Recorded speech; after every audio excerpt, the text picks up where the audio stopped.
Hello everyone. Today I will be talking to Intrepid English teacher Lida, and we talk about her travels, the different languages she can speak, and about her experience teaching English. I hope you enjoy today's podcast.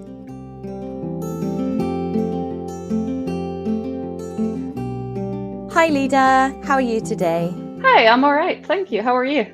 Very well, thanks Lida. Thanks for being here. Maybe you could start by introducing yourself. Okay, so my name is Lida. I'm 30 years old and I'm originally from Prague in the Czech Republic. I moved to California during high school and then I studied linguistics at Aberdeen University in Scotland. I went traveling after finishing my university degree and I was planning on teaching abroad, but I missed Scotland too much and I've been living in Edinburgh since 2015. I'm currently also studying a master's degree in online and distance education with the Open University. Excellent. So you've done quite a lot of travelling then, but it sounds like Scotland is your spiritual home. Yes, definitely. I would agree with that. I initially decided to study in Scotland because I liked the accents, and I thought it would be a little bit of extra challenge for me. But since the first day, I felt welcome and like it was home. And for me, Scotland has it all. I love tea. I love the people here. I really enjoy the humour, the nature. And I love the weather. Right, it's not as bad as some people say it is, right? It's not too Yeah. bad. Okay, so you've travelled quite a lot and you studied in California. Where are your favourite countries in the world to go to and why? Oh, that's a good question. I would have to say Iceland is definitely one of my favorite countries to go to. I've been 3 or 4 times already, and yeah, I love it. It's just it looks like you're on a different planet, and kind of the language, and yeah, I love Icelandic music. So I would say Iceland and New Zealand as well. New Zealand is slightly warmer Scotland to me.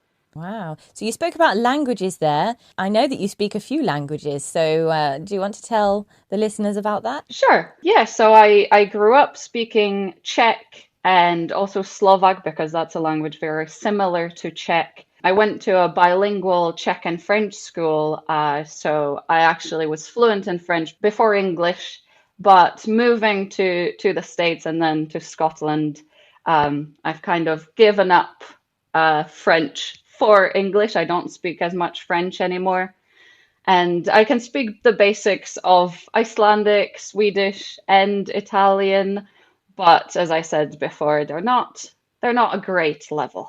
Well, I think we'll let you off there. I think that's enough. Your family is quite a linguistic family, isn't it?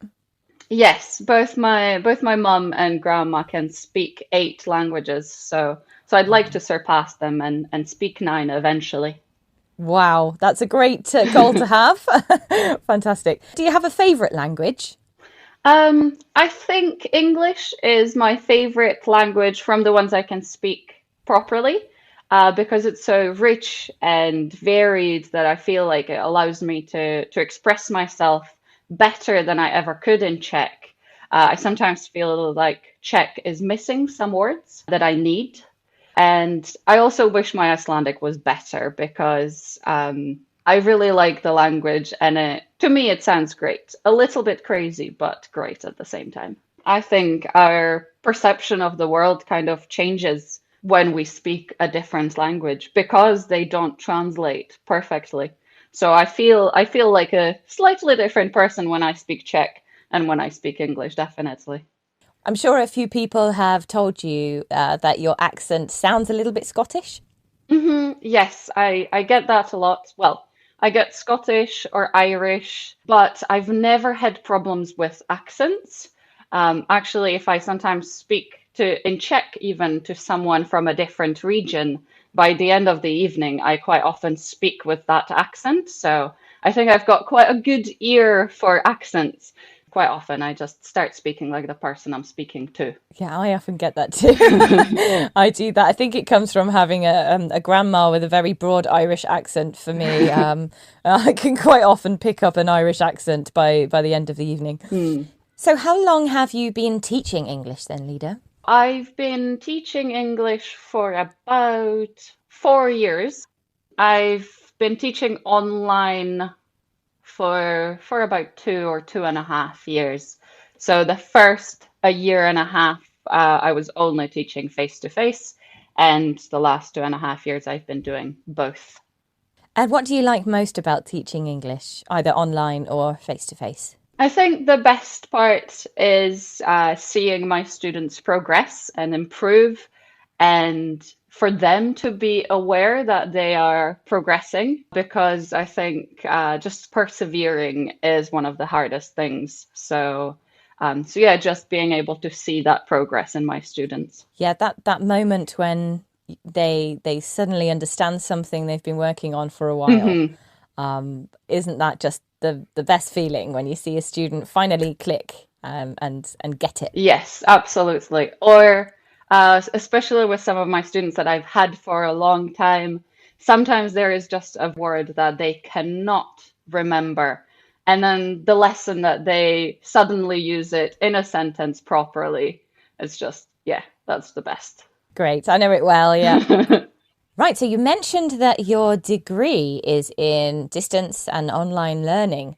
That must come in very useful for you when you're creating courses for the Intrepid English Academy. Yeah, definitely. It's very closely related, and actually through studying my degree, I've gotten some nice ideas on how to properly create courses that work and interest students. So it's been quite nice to be able to apply something I'm studying straight into my job. And on the Intrepid English Academy, I've so far created two courses.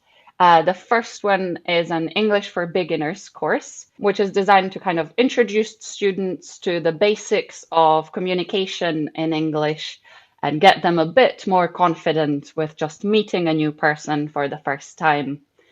And the second course is a bit different. It's an exam preparation course for the CAE exam.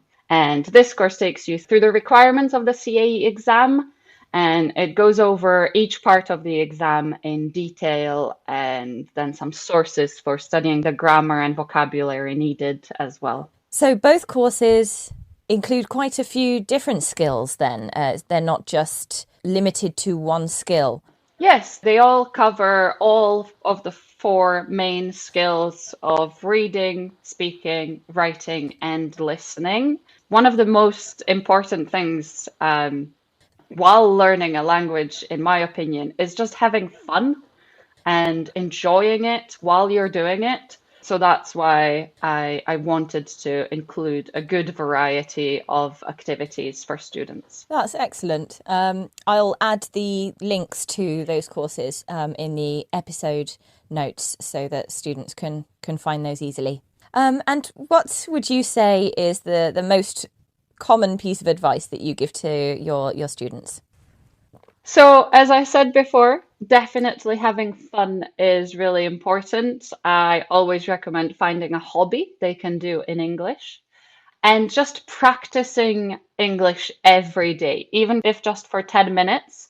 Just being exposed to the language daily, I think, is really important. And just using it, not worrying about making mistakes. That's a really, really good piece of advice there. I absolutely agree with that. I think having fun and getting regular practice, they go hand in hand, because if you find the activity, maybe watching a TV show or playing on an app, for example, on your phone, like Words with Friends, if you really enjoy it, then it won't feel like, oh, I have to learn English or I have to fit in my 5 or 10 minutes of English today. It's exciting. You find yourself going straight to it as soon as you've got 5 minutes free. Yeah, definitely. Yeah, turning it into a hobby rather than something you have to do because of your job or because of your studies will definitely help, I think. Sure. Okay, is there anything else that you wanted to tell the listeners before we leave today, Lida? I think just that I'm looking forward to working with any of them and helping them improve their English. Awesome. Thanks ever so much for your time today, Lida. No problem. Thank you. To find out more about Lida, you can visit her Intrepid English Teacher profile page. The link is in the episode notes. You can book a free trial lesson with Lida or any of the Intrepid English teachers. Thanks for listening, and we'll see you again soon.